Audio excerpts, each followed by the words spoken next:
Hello friends, बहुत बहुत स्वागत है आपका हमारे एजुकेशनल चैनल बियॉन्ड साइंस में। फ्रेंड्स, हम लोग पढ़ रहे हैं कक्षा 10 का विज्ञान का बुक, जिसमें कि हम लोग अध्याय 14 ऊर्जा के स्रोत पढ़ रहे हैं। फ्रेंड्स, आज हम लोग पढ़ेंगे नाभिकीय संलयन के बारे में, जो कि बॉक्स में दिया हुआ है। क्या आप जानते हैं ये जो इस तरह का बॉक्स रहता है, यहाँ से हम लोग शुरू करेंगे और इसके पहले पीछे का टॉपिक जो है सारा हम लोगों ने कर लिया है। तो चलिए बिना किसी देर के शुरू करते हैं। फ्रेंड्स, देखिए यहाँ पे दिया हुआ है नाभिकीय संलयन। आजकल के सभी व्यापारिक नाभिकीय रिएक्टर जो है नाभिकीय विखंडन पर आधारित रहते हैं।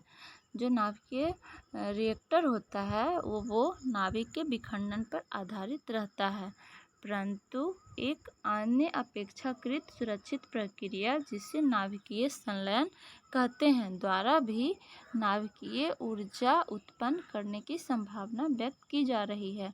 अब देखिए फ्रेंड्स, यहाँ पे जब नाभिक विखंडन करते हैं तो अत्यधिक ऊष्मा का उत्पादन होता है, जो कि कहीं ना कहीं घातक है। जो भी छोटे सूक्ष्म जीव हैं, कीट मकोड़े हैं, वो सब नष्ट हो जाते हैं। इससे कहीं जो है अधिक सुरक्षित होता है नाभिकीय संलयन। यहाँ पर दो नाभिक संलयित होकर या एक दूसरे से जुड़ के मिल के जो है नाभिक ऊर्जा का उत्पन्न करते हैं। तो देखिए फ्रेंड्स, आगे दिया हुआ है संलयन कहते हैं इस नाभिकीय संलयन द्वारा भी नाभिकीय ऊर्जा उत्पन्न करने की संभावना व्यक्त की जा रही है। संलयन का अर्थ है दो हल्के नाभिक को जोड़कर एक भारी नाभिक बनाना। देखिए फ्रेंड्स, जब संलयन का बात आएगा तो नाभिक जुड़ जाएगा, और विखंडन जब बात आएगा तो एक नाभिक जो है विखंडन यानी कि टूट कर दो नाभिक का निर्माण करेंगे। और जब संलयन होगा तो दो नाभिक जुड़कर या दो हल्के नाभिक मिलकर एक भारी नाभिक का निर्माण करेंगे, जिनमें सामान्यतः हाइड्रोजन अथवा हाइड्रोजन समस्थानिकों से हीलियम उत्पन्न की जाती है। यहाँ देखिए फ्रेंड्स, ये है हाइड्रोजन है और यहाँ हीलियम का निर्माण हो रहा है। आगे देखिए, इसे भी आइंस्टीन समीकरण के द्वारा विशाल परिमाण की ऊर्जा निकलती है। ऊर्जा निकालने का कारण यह है कि अभिक्रिया में उत्पन्न उत्पाद का द्रव्यमान अभिक्रिया में भाग लेने वाले मूल नाभिकों के व्यक्तिगत द्रव्यमानों के योग से कुछ कम होता है। इस प्रकार की नाभिकीय संलयन अभिक्रियाएं सूर्य तथा अन्य तारों की विशाल ऊर्जा का स्रोत हैं। यहाँ दिया हुआ है फ्रेंड्स, नाभिकीय संलयन अभिक्रियाओं में नाभिकों को परस्पर संलयित होने में बाध्य करने के लिए अत्यधिक ऊर्जा चाहिए। नाभिकीय संलयन प्रक्रिया होने के लिए आवश्यक शर्तें चरम कोटि की हैं। मिलियन कोटि केल्विन ताप पर मिलियन कोटि पास्कल दाब। अब देखिए फ्रेंड्स, मिलियन कोटि केल्विन, यहाँ पे देखिए 1 मिलियन में जो फ्रेंड्स 10 लाख होता है, और कोटि मतलब कि करोड़ होता है। यहाँ केल्विन दाब है। केल्विन 1 केल्विन बराबर होता है, यहाँ केल्विन में शायद 1 केल्विन में फ्रेंड्स शायद 270 डिग्री मान ताप होता है, तथा मिलियन कोटि जो है यहाँ पे पास्कल दाब उत्पन्न यहाँ पर किया जाता है। हाइड्रोजन बम ताप नाभिकीय अभिक्रिया पर आधारित होता है। हाइड्रोजन बम के क्रोड में यूरेनियम अथवा प्लूटोनियम के विखंडन पर आधारित किसी नाभिकीय बम को रख देते हैं। यह नाभिकीय बम ऐसे पदार्थ में अंतः स्थापित किया जाता है जिसमें ड्यूटेरियम तथा लिथियम होते हैं। जब इस नाभिकीय बम जो विखंडन पर आधारित है को अधिविस्फोटित करते हैं तो इस पदार्थ का कुछ ताप की माइक्रोसेकंड में यानी कि 10⁻7 के तक बढ़ जाता है। यह अति उच्च ताप हल्के नाभिकों के संलयित होने के लिए पर्याप्त ऊर्जा उत्पन्न कर देता है, जिसके फलस्वरूप अति विशाल परिमाण की ऊर्जा मुक्त होती है। इस तरह से विस्फोट के कारण और विखंडित पर जो ये आधारित है, नाभिकीय बम में विखंडित होता है और इस तरह से बहुत बड़ी मात्रा में ऊर्जा मुक्त होता है। आगे फ्रेंड्स देखिए दिया हुआ है क्रियाकलाप 14.7। इसमें दिया हुआ है कक्षा में इस प्रश्न पर चर्चा कीजिए कि महासागरीय तापीय ऊर्जा, पवनों तथा जैव मात्रा की ऊर्जा का अंतिम स्रोत क्या है। तो फ्रेंड्स इनका अंतिम जो स्रोत होगा सूर्य होगा। क्या इस संदर्भ में भूतापीय तथा नाभिकीय ऊर्जा भिन्न है। तो हाँ फ्रेंड्स, यहाँ पे भूतापीय और नाभिकीय ऊर्जा, ये जो महासागरीय और पवन जैव मात्रा है, ये जो इससे भिन्न होगा। आप जल विद्युत ऊर्जा तथा तरंग ऊर्जा को किस श्रेणी में रखेंगे। तो फ्रेंड्स इसका भी उत्तर जानेंगे और इसके साथ ही यहाँ पे 4 प्रश्न दिया हुआ है। सौर कुकर के लिए कौन सा दर्पण अवतल, उत्तल अथवा समतल सर्वाधिक उपयुक्त होता है, क्यों। महासागरों से प्राप्त हो सकने वाली ऊर्जाओं की सीमाएं हैं। भूतापीय ऊर्जा क्या होती है और नाभिकीय ऊर्जा का क्या महत्व है। हम लोग सभी एक एक क्वेश्चन का यहाँ पे उत्तर देखेंगे। तो फ्रेंड्स हम लोग सबसे पहले क्रियाकलाप 14.7 का जो है क्रियाकलाप पर आधारित प्रश्न है, उसका उत्तर देखते हैं। यहाँ देखिए फ्रेंड्स, प्रश्न दिया गया है कक्षा में इस प्रश्न पर चर्चा कीजिए कि महासागरीय तापीय ऊर्जा, पवनों तथा जैव मात्रा की ऊर्जा का अंतिम स्रोत क्या है। तो देखिए फ्रेंड्स, महासागरीय तापीय ऊर्जा जो है पवनों तथा जैव मात्रा की ऊर्जाओं का अंतिम स्रोत सूर्य है।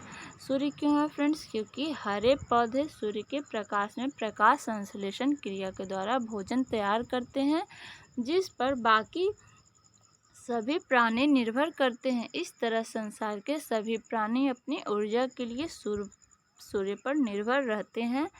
पुनः सूर्य से आने वाली उष्मा भूमि से गर्म होती है, जिससे कि वायु दाब में अंतर होता है और इसके कारण पवन बहती है। अतः पवन ऊर्जा भी सूर्य का अंतिम स्रोत है। इस तरह से सूर्य की उष्मा के कारण महासागर में असमान तापमान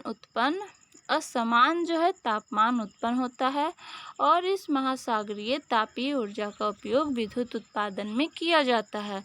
प्रश्न 2 है, क्या इस संदर्भ में भूतापीय ऊर्जा तथा नाभिकीय ऊर्जा भिन्न है, क्यों। तो देखिए फ्रेंड्स, हाँ, भूतापीय तथा नाभिकीय ऊर्जा सीधे या परोक्ष रूप से सौर ऊर्जा से संबंधित नहीं है। तीसरा प्रश्न है, आप जल विद्युत ऊर्जा तथा तरंग ऊर्जा को किस श्रेणी में रखेंगे। तो जल विद्युत ऊर्जा तथा तरंग ऊर्जा की परोक्ष रूप से जो है ये भी सौर ऊर्जा पर परोक्ष निर्भर रहता है।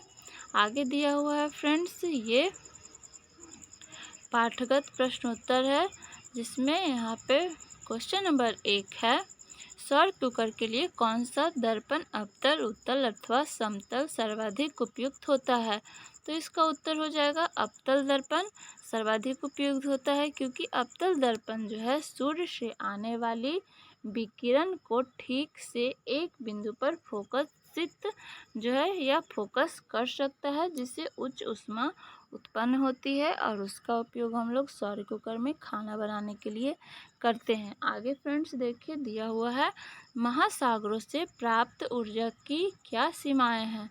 तो इसका उत्तर हो जाएगा, यद्यपि महासागर ऊर्जा के बड़े स्रोत हैं, परंतु औद्योगिक स्तर पर इनका दोहन कठिन है, इसीलिए इसका सीमाएं हैं और शर्त है। आगे है फ्रेंड्स, भूतापीय ऊर्जा क्या होती है। तो भूतापीय ऊर्जा वो होता है फ्रेंड्स जो भूमि के नीचे स्थित गर्म स्थानों से प्राप्त ऊष्मा अथवा ऊष्मीय ऊर्जा भूतापीय ऊर्जा कहलाती है। वहाँ पे जो लावा फूटता है उससे जो वाष्प उत्पन्न होता है उसको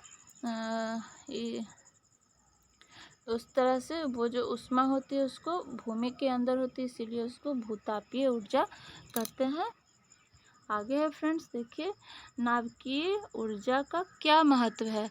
तो फ्रेंड्स इसका उत्तर हो जाएगा नाभिकीय ऊर्जा एक गैर परंपरागत ऊर्जा स्रोत है। आजकल विखंडन से प्राप्त ऊर्जा का सफलतापूर्वक उपयोग हो रहा है।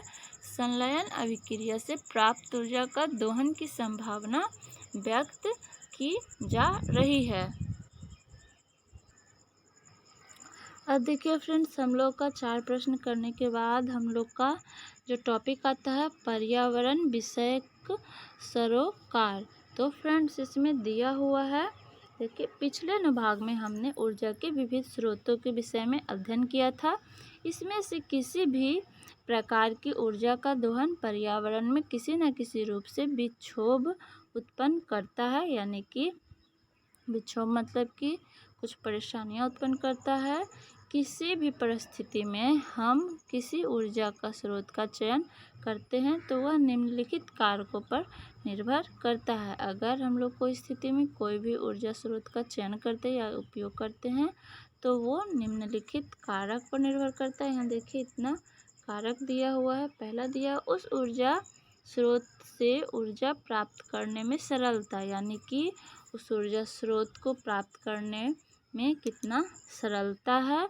उस ऊर्जा स्रोत से ऊर्जा प्राप्त करने में मितव्ययता, यानी कि आसानी है, संसाधनों की प्राप्ति है, कम संसाधन का उपयोग हो रहा है, इसलिए मितव्ययता दिया हुआ है। आगे दिया है फ्रेंड्स, उस ऊर्जा स्रोत से ऊर्जा प्राप्त करने की उपलब्ध प्रौद्योगिकी की दक्षता तथा, यहाँ पर देखिए अब यहाँ पर जो है उस जो स्रोत है उससे प्राप्त करने में उपलब्ध प्रौद्योगिकी यानी जो मशीनरी है वो कितना दक्षता है, कितना दक्षतापूर्ण प्रौद्योगिकी का इस्तेमाल होता है। तथा यहाँ पे चौथा दिया है, उस ऊर्जा स्रोत के उपयोग करने से पर्यावरण में होने वाली क्षति। अब कोई भी ऊर्जा हम लोग प्राप्त कर रहे हैं तो पर्यावरण में क्या क्या वहाँ पर क्षति हो रहा है, इन सब कारणों पर वो ऊर्जा का उपयोग जो है निर्भर करता है। आगे दिया हुआ है फ्रेंड्स, यदि हम सीएनजी ये संपीड़ित प्राकृतिक गैस है जैसे स्वच्छ ईंधन के विषय में बात करते हैं, परंतु यह कहना अधिक सही होता है कि कौन सा स्रोत किसी स्रोत की अपेक्षा अधिक स्वच्छ है। हम यह पहले ही देख चुके हैं कि जीवाश्म ईंधन जलाने से वायु प्रदूषित होती है। कुछ प्रकरणों में जैसे सौर सेल जैसी कुछ युक्तियों का वास्तविक प्रचालन प्रदूषण मुक्त हो सकता है, परंतु यह हो सकता है कि उस युक्ति के संयोजन में मानवीय क्षति हुई हो। इस क्षेत्र में निरंतर अनुसंधान हो रहे हैं और इस प्रकार की युक्तियों के निर्माण के लिए प्रयास किए जा रहे हैं जो अधिक समय तक कार्य कर सके तथा अपने समस्त कार्यकाल में कम क्षति पहुंचाए। इसके लिए फ्रेंड्स आगे दिया हुआ है, देखिए क्रियाकलाप 14.8 इसमें दिया हुआ है, विभिन्न ऊर्जा स्रोतों के विषय में जानकारी एकत्र कीजिए तथा ज्ञात कीजिए कि उनमें से प्रत्येक पर्यावरण को किस प्रकार प्रभावित करता है। आगे क्वेश्चन है, प्रत्येक ऊर्जा स्रोत के लाभ तथा हानि पर वाद विवाद कीजिए तथा इस आधार पर ऊर्जा का सर्वोत्तम स्रोत चुनिए। तो फ्रेंड्स इस क्रियाकलाप को भी हम लोग करेंगे।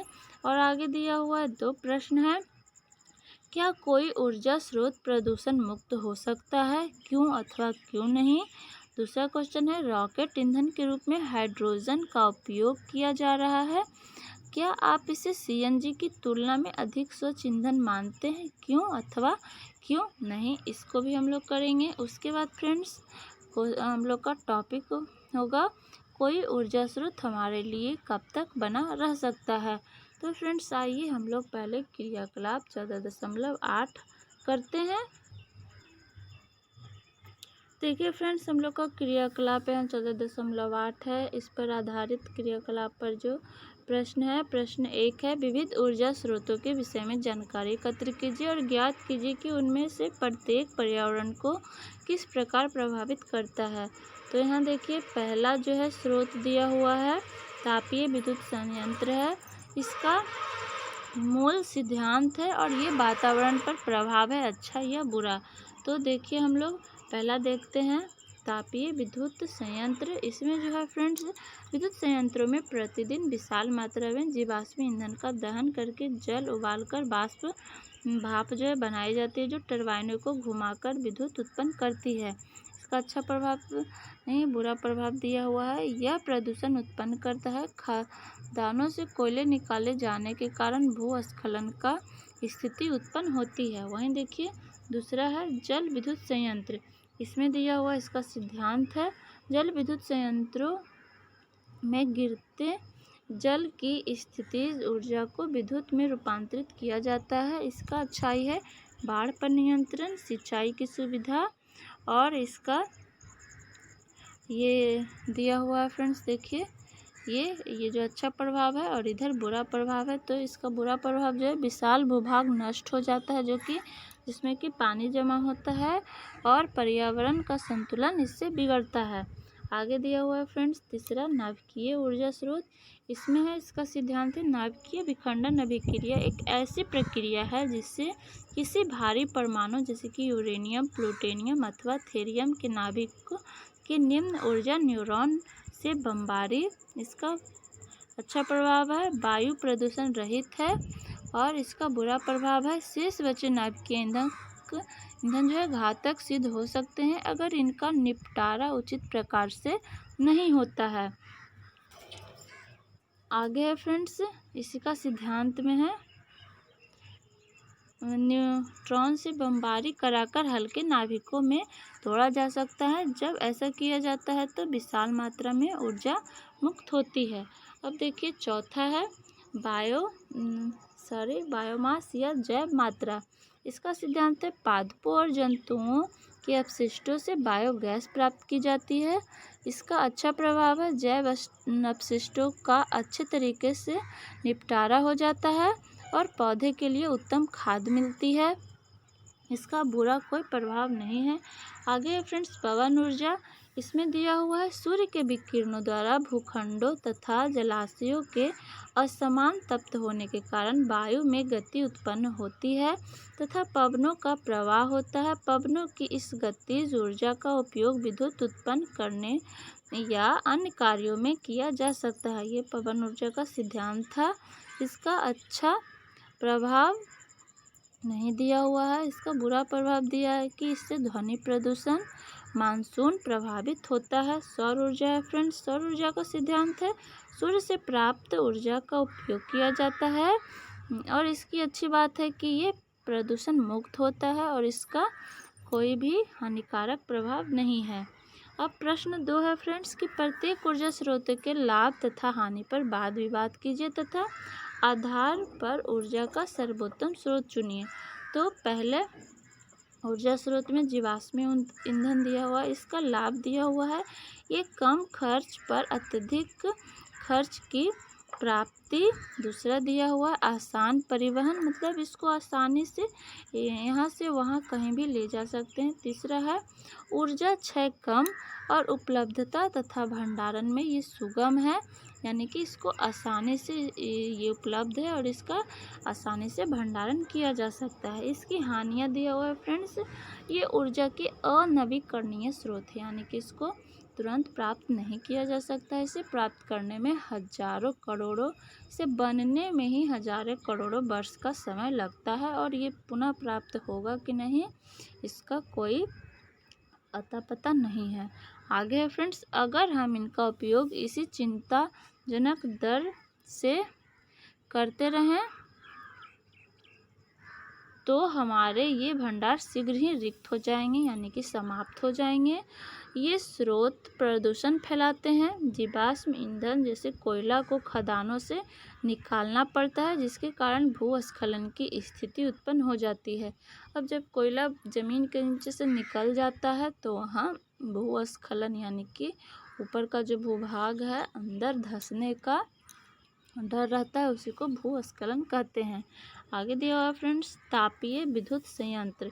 इसका लाभ है कम दरों पर बहुत ज़्यादा ऊर्जा का उत्पादन, संयंत्र के लिए कच्चे माल का परिवहन सुगम, इन्हें कहीं भी स्थापित किया जा सकता है। इनकी हानियाँ हैं फ्रेंड्स, ये संयंत्र प्रदूषण के लिए जिम्मेदार हैं। दूसरा, ये ऊर्जा के अनवीकरणीय स्रोत हैं। आगे है जल विद्युत संयंत्र। इसका लाभ है यह ऊर्जा का नवीकरणीय स्रोत है, मतलब फिर से प्राप्त हो जाएगा। दूसरा है प्रदूषण रहित है। तीसरा है कृषि के सिंचाई के लिए भी उपलब्ध कराती है और बाढ़ पर नियंत्रण होता है। इसका हानियाँ है फ्रेंड्स, इसके लिए काफ़ी बड़े भूभाग की ज़रूरत होती है। बांध का निर्माण खर्चीला है, यानी कि बांध बनाने में काफ़ी खर्च आता है। इसका निर्माण वहीं किया जा सकता है जहाँ पानी प्रचुर मात्रा में हो, यानी कि हर जगह नहीं किया जा सकता है। पर्यावरण संतुलन को नुकसान पहुँचाती है। नेक्स्ट, सौर ऊर्जा। लाभ इसका है स्वच्छ प्रदूषण रहित ऊर्जा है। दूसरा, इसकी स्थापना सुदूर तथा अगम्य स्थानों पर की जा सकती है। तीसरा, चूँकि सौर सेलों में कोई गतिमान पुर्जा नहीं होता, इसीलिए इसका रखरखाव आसान होता है।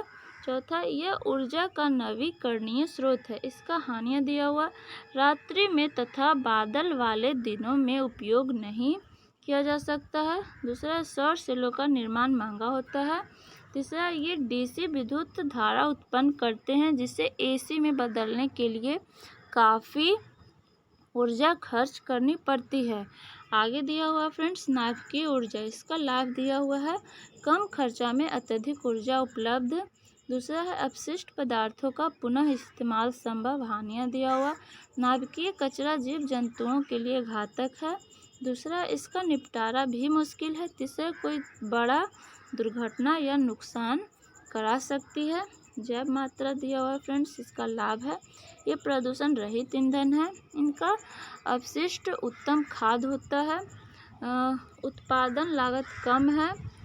अपशिष्ट पदार्थों के निपटारण का सुरक्षित तरीका प्रदान करता है। चौथा, भंडारण इसका आसान है। इसमें हानियाँ दिया हुआ है, बायोगैस का उत्पादन दर काफ़ी कम होता है।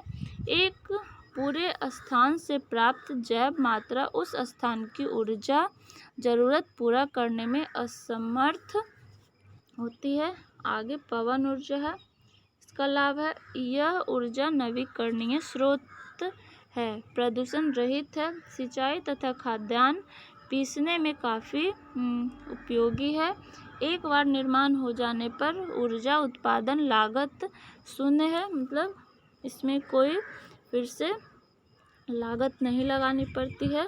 पाँचवा, तटवर्तीय क्षेत्रों के लिए ऊर्जा का सबसे अच्छा स्रोत है। इसकी हानियाँ दिया हुआ है, जनित ऊर्जा मात्रा कम है, ध्वनि प्रदूषण फैलाते हैं, उस स्थान के मानसून को प्रभावित करते हैं, इनका निर्माण महंगा है। भूतापीय ऊर्जा।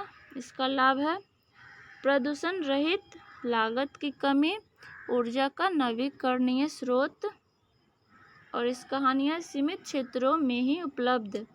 महासागरीय ऊर्जा। इसमें लाभ इसका है ऊर्जा का नवीकरणीय स्रोत है, प्रदूषण रहित है, एक बार निर्माण हो जाने पर उत्पादन लागत नहीं है। इसकी हानियाँ है बड़ी मात्रा में ऊर्जा उत्पन्न नहीं की जा सकती है, निर्माण खर्चीला है, सीमित क्षेत्रों में ही निर्माण संभव है। उपरोक्त तथ्यों को ध्यान में रखते हुए यह कहा जा सकता है कि ऊर्जा का सर्वोत्तम स्रोत सौर ऊर्जा है, यानी कि सबसे ऊर्जा का जो सर्वोत्तम स्रोत है सौर ऊर्जा को माना गया है। आगे क्वेश्चन है, क्वेश्चन नंबर 3 है, आप कैसे कह सकते हैं कि जैव मात्रा ऊर्जा का नवीकरणीय स्रोत है? तो इसका उत्तर हो जाएगा, यदि हम उपयोग हुए जैव मात्रा के बदले पुनः उनका स्थापन करें, अर्थात उसी अनुपात में वन रोपण करते रहे जिस अनुपात में ऊर्जा के लिए पेड़ पौधों की कटाई करते हैं, तब इस स्रोत को नवीकरणीय ऊर्जा स्रोत कहेंगे।